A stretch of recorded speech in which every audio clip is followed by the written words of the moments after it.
चलिए आगे बढ़ेंगे और अब बात करेंगे उपराष्ट्रपति जगदीप धनखड़ के उस बयान की जिस पर कपिल सिब्बल के पलटवार से देश में बड़ी बहस छिड़ गई है।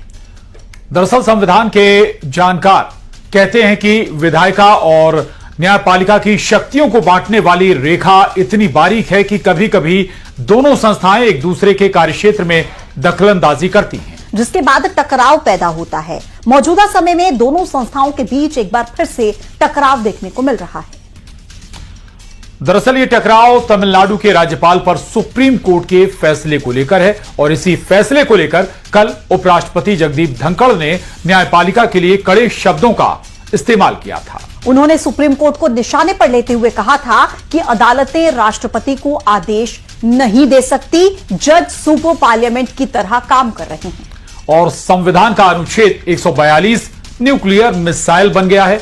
उन्होंने यह भी कहा था कि सिर्फ राष्ट्रपति और राज्यपाल को अभियोजन से छूट है और बाकी सब लोग जांच के दायरे में होने चाहिए। उपराष्ट्रपति की इस टिप्पणी पर सुप्रीम कोर्ट के सीनियर एडवोकेट और राज्यसभा सांसद कपिल सिब्बल ने पलटवार किया है। स्पीकर की चेयर होती है, वो बीच में होती है। एक तरफ ट्रेजरी बेंचेस, दूसरी तरफ विपक्ष, और उनको कहते हैं speaker of the house, not speaker of one party. 42 is nuclear missile. What was a nuclear missile was Notbandi. We never bargained for democracy for this day.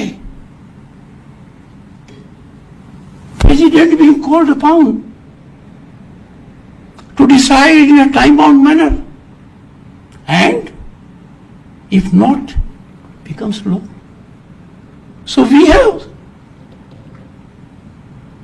judges who will legislate, who will perform executive functions, who will act as super parliament, and absolutely have no accountability because law of the land does not apply to them. Article 142. Article 142 has become a nuclear missile against democratic forces. Available to judiciary 24/7. और वहीं इस मसले पर सलमान खुर्शीद ने कहा कि supreme court का फैसला फाइनल है। फैसला आपके पक्ष में हो या विरोध में आपको मानना ही पड़ेगा। जबकि सुप्रीम कोर्ट के पूर्व जज जस्टिस अजय रस्तोगी ने साफ साफ कहा कि सुप्रीम कोर्ट अब अपनी सीमाएं लांघ रहा है। अजय रस्तोगी ने यह भी कहा कि राष्ट्रपति सुप्रीम कोर्ट के ऊपर है, इसलिए सुप्रीम कोर्ट राष्ट्रपति को आदेश नहीं दे सकती।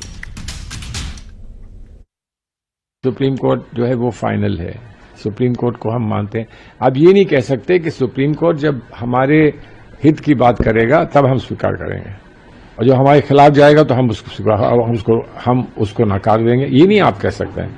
सुप्रीम कोर्ट का अगर फैसला है आपके हित में हो या आपके अहित में हो, उस फैसले को मानना है। हम लोग सुप्रीम कोर्ट में विश्वास रखते हैं, हम सुप्रीम कोर्ट में मानते हैं, लेकिन सुप्रीम कोर्ट के भी जो जजेस हैं वो भी हम जैसे लोग हैं, वकील हैं, वकीलों से वो जज बने हैं, तो वो भी गलती कर सकते हैं।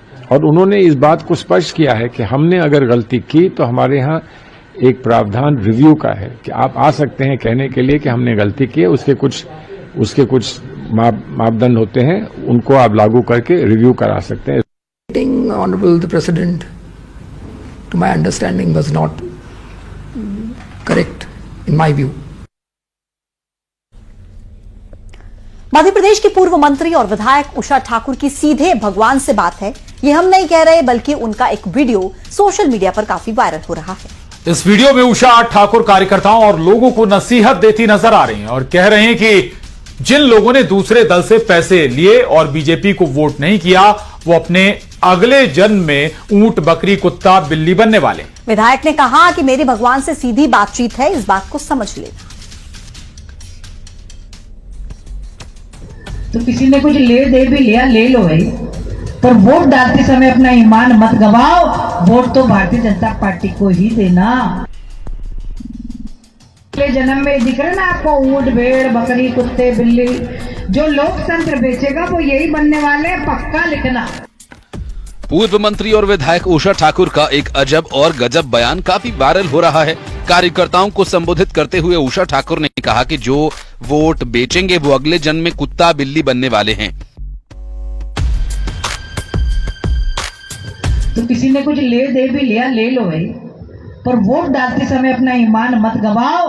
वोट तो भारतीय जनता पार्टी को ही देना, जो राष्ट्र धर्म संस्कृति की सेवा करती। और फिर मैं कहती हूँ, जिसने नहीं दी, जिसने बेईमानी करी, ये जो गिलासधारियों के पैसे लेके, साड़ी लेके, गिलास लेके, दारू लेके जो तटस्थ हुए, वो सब अपनी डायरी में लिख लेना, पक्का अगले जन्म में दिख रहा ना आपको, ऊंट भेड़ बकरी कुत्ते बिल्ली, जो लोकतंत्र बेचेगा वो यही बनने वाले हैं, पक्का लिखना।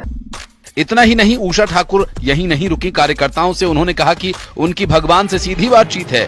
शायद आपको सुनने में अजीब लगा हो, लेकिन ये खुद उषा ठाकुर बोल रही हैं।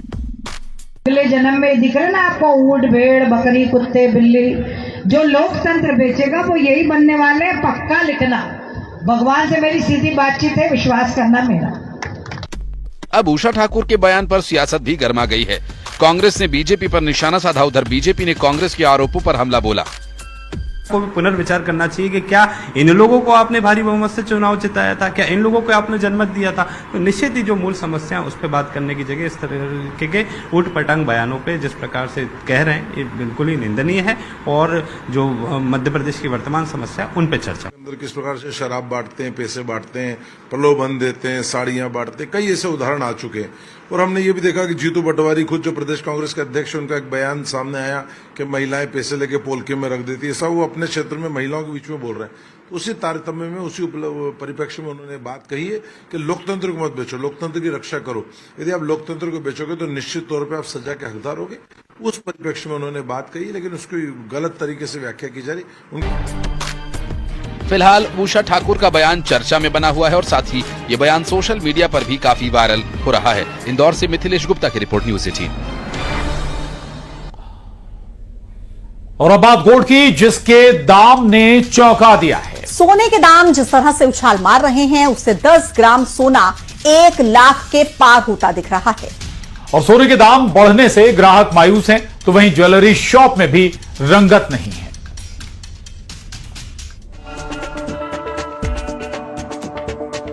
शादी का सीजन चल रहा है, ऐसे में ज्वेलरी शॉप में तो काफी हलचल रहती है। ग्राहक शादी के लिए सोने की जमकर खरीदारी करते हैं, लेकिन जिस तरह से सोने के दाम लगातार उछाल मार रहे हैं, उससे ग्राहकों में मायूसी है। वहीं ज्वेलरी शॉप पर सन्नाटा पसरा हुआ है। अंतर्राष्ट्रीय बाजार में चीन और अमेरिका के बीच चलते टैरिफ वॉर के चलते 24 कैरेट सोना 1 लाख रुपए के करीब पहुंचता दिख रहा है। वहीं आने वाले समय में इसके और ऊपर जाने का अनुमान जताया जा रहा है। देखिए, अगर आज के रेट्स की बात की जाए तो 98,600 गोल्ड का रेट 24 कैरेट्स का है।